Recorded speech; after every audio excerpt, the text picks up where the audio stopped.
Hi అండి, welcome to మన తెలుగింటి రుచులు. ఇవాళ మన రెసిపీ పాయసం. ఎప్పుడు ఒకేలా కాకుండా ఒకసారి ఈ రాబోయే పండుగలకి లేదా మీకు స్వీట్ తినాలనిపించిన నిమిషాల్లో చేసుకుని ఈ పాయసం రెసిపీని అయితే అస్సలు మిస్ అవ్వద్దండి. చాలా అంటే చాలా కమ్మగా ఉంటుంది. చాలా ఫాస్ట్గా ప్రిపేర్ చేసుకోవచ్చు. ఒకసారి ట్రై చేసి చూడండి. అయితే వీడియోని ఎక్కడ స్కిప్ చేయకుండా లాస్ట్ వరకు కూడా చూడండి. చూస్తున్నారు కదండి, చూస్తుంటేనే టెంప్టింగ్గా ఉంది కదా. నిజంగా టేస్ట్ కూడా అంతే బాగుంటుంది. ఒకసారి ట్రై చేయండి. వీడియో నచ్చితే లైక్ చేయడం మాత్రం మర్చిపోవద్దు. ఇక ప్రాసెస్ చూపిస్తాను. ఫస్ట్ దీనికోసం అయితే ఒక ప్రెషర్ కుక్కర్ తీసుకోండి. అందులోకి నేను ఇక్కడ మెజరింగ్ కప్పుతోటి అరకప్పు ఉంటుంది కదండి, ఆ కప్పుతోటి 1 కప్పు వరకు పెసరపప్పు వేసాను. మీరు చిన్న గిన్నె కానీ లేదంటే గ్లాస్ కానీ కొలత కింద పెట్టేసుకోండి. సేమ్ ఈక్వల్గా తీసుకున్నాను. గోధుమ రవ్వ మనకి ఉప్మా చేసుకుంటాం కదండి, లావుగా ఉంటుంది కదా, బన్సీ రవ్వ కాదు, లావుగా ఉండే గోధుమ రవ్వ తీసుకోండి. 2 ఈక్వల్గా తీసుకున్నాను. మీకు ఇలా ఈక్వల్గా వద్దు అనుకుంటే మీకు నచ్చిన రేషియోలో అయితే తీసుకోండి. ఇందులోకి తగినంత నీళ్లు వేసుకొని నీట్గా ఒక 2-3 సార్లు అయితే బాగా క్లీన్ చేసేసుకోండి. క్లీన్ చేసుకుని నీళ్ళని కూడా వంపేసి ఇప్పుడు ఇందులోకి 1 స్పూన్ నెయ్యి వేసి స్టవ్ మీద పెట్టేసుకోండి. సిమ్లో పెట్టుకోండి, లో ఫ్లేమ్లో పెట్టేసుకొని 1 నిమిషం పాటు కంటిన్యూగా అలాగా గరిటెతోటి చక్కగా ఫ్రై చేసుకోండి. మీరు ఏమాత్రం గరిటెని అలా పెట్టి వదిలేశారంటే అడుగంటుతుంది. చూసుకోండి జాగ్రత్తగా, అడుగు పట్టుకోకుండా దగ్గరుండి 1 నిమిషం పాటు అలా వేయించిన తర్వాత ఇప్పుడు ఇందులోకైతే మనం ఏ కప్పుతో తీసుకున్నామో ఈ పెసరపప్పు కానీ రవ్వ కానీ సేమ్ అదే కప్పుతోటి 3 కప్పులు నిండుగా నీళ్లు వేసుకుంటున్నానండి.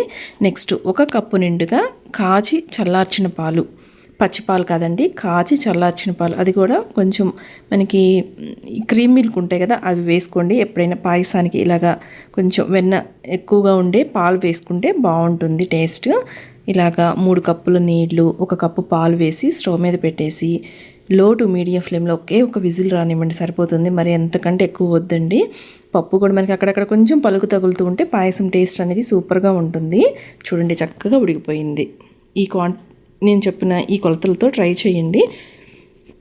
ఇలా చక్కగా ఉడికిపోయింది కదా, పక్కన పెట్టేసేయండి. ఇప్పుడు స్టవ్ మీద మరొక గిన్నె పెట్టేసుకోండి. అందులోకి ఒక 3 స్పూన్ల వరకు అయితే నెయ్యి వేసుకోండి. మీకు కావాలంటే సేమ్ అదే కుక్కర్లో చేసేసుకోండి. కాకపోతే ఈ డ్రై ఫ్రూట్స్ విడిగా వేయించుకోవాల్సి ఉంటుంది. నేను వీడియో కోసమని నీట్గా ఉంటుందని ఇలాగ మరొక గిన్నె పెట్టేశానండి. ఇందులోకి డ్రై ఫ్రూట్స్ వేశాను. ఇక్కడ నేను ఎండు కొబ్బరి ముక్కలు అలాగే జీడిపప్పు వేశాను. మీకు ఏవి అందుబాటులో ఉంటే వాటిని వేసేసుకోండి.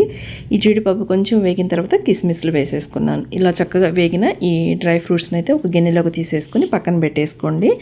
నెక్స్ట్ అదే నేతిలోకి కావాలంటే మరి కొంచెం నెయ్యి వేసుకోవచ్చండి. ఈ పాయసం ఇలాంటి వాటికి నెయ్యి ఎంత వేసుకున్నా కూడా టేస్ట్గానే ఉంటుంది. కాకపోతే మీరు చూసి వేసుకోండి. నేనైతే అదే నేతిలోకి ఉడికించి పెట్టుకున్న ఈ గోధుమ రవ్వ పెసరపప్పు మిశ్రమం ఉంది కదా, ఆ మిశ్రమం మొత్తాన్ని కూడా వేసేసి సిమ్లో పెట్టుకొని 1 నిమిషం పాటు అలాగా కొంచెం ఆ నేతిలో కొంచెం అటు ఇటు చక్కగా వేయించుకున్నట్లుగా ఇలా ఫ్రై చేసేసుకోండి. ఇప్పుడు ఇందులోకి పాలు 3 కప్పుల నిండుగా పాలు వేసుకుంటున్నాను. మీరు తినే కన్సిస్టెన్సీని బట్టి అయితే పాలు వేసుకోండి. ఇంతకుముందు మనము 1 కప్పు వేసాం కదండి పాలు, ఇప్పుడు 3 కప్పులు వేస్తున్నాము. మొత్తం పాలు కానీ నీళ్లు కానీ మనం తీసుకున్న 2 కప్పులకు కాను 8 కప్పుల వరకు వేసానండి. ఇలా పాలు వేసుకున్న తర్వాత సిమ్లో పెట్టేసుకొని కొంచెం గరిటెతోటి ఈ విధంగా మ్యాష్ చేసుకోండి. కొంచెం మనకి గడ్డల కింద ఉంటుంది కదా, ఇలా గరిటెతోటి ఇలా చక్కగా మ్యాష్ చేసేసుకొని, అంటే మ్యాష్ చేయటం అంటే సాఫ్ట్గా చేయటం అని కాదు, ఆ గడ్డలను ఇలా కొంచెం సపరేట్ చేసినట్లుగా అలా కలిపేసేసుకొని మూత పెట్టేసి మధ్య మధ్యలో మూత తీసి కలుపుకుంటా ఒక 10 నిమిషాల పాటు అలాగా ఉడికించుకోండి. పాలల్లో ఉడికితే టేస్ట్ చాలా బాగుంటుంది. చూడండి కొంచెం మనకి దగ్గర పడింది కదా, ఒక 10 నిమిషాలు బాగా ఉడికిపోయింది. మధ్య మధ్యలో కలుపుకుంటూ లేదంటే అడుగు పట్టేస్తుంది. ఇప్పుడు ఇందులోకి సరిపడా బెల్లం, మీరు తినే టేస్ట్ని బట్టి, నేనైతే 3 కప్పుల వరకు వేసానండి, ఎగ్జాక్ట్గా సరిపోయింది. మీరు కొంచెం స్వీట్ ఎక్కువ తినేవాళ్ళు అనుకోండి మరొక 1/2 కప్పు వరకు వేసుకోండి. నాకైతే 3 కప్పులు చక్కగా సరిపోయింది. ఈ బెల్లం వేసిన తర్వాత కదిలించొద్దు, కలపకుండా మూత పెట్టేసేయండి. 1 నిమిషం పాటు అలాగా వదిలేసి తర్వాత నిదానంగా ఇక్కడ వీడియోలో చూపిస్తున్న విధంగా చక్కగా బెల్లం మొత్తం కూడా కరిగే విధంగా చక్కగా ఒకసారి అలా కలిపేసుకోండి. మంచి ఫ్లేవర్ కోసం అయితే ఒక 1/2 టీ స్పూన్ వరకు యాలకుల పొడి వేశాను. అలాగే ఉంటే కనుక ఈ విధంగా పచ్చకర్పూరం వేసుకోండి, చాలా మంచి ఫ్లేవర్ వస్తుందండి. అది కూడా చూపించారు కదా, చాలా తక్కువ వేసుకోవాలి, మరీ ఎక్కువ వేసుకుంటే కూడా ఘాటు చాలా ఉంటుంది.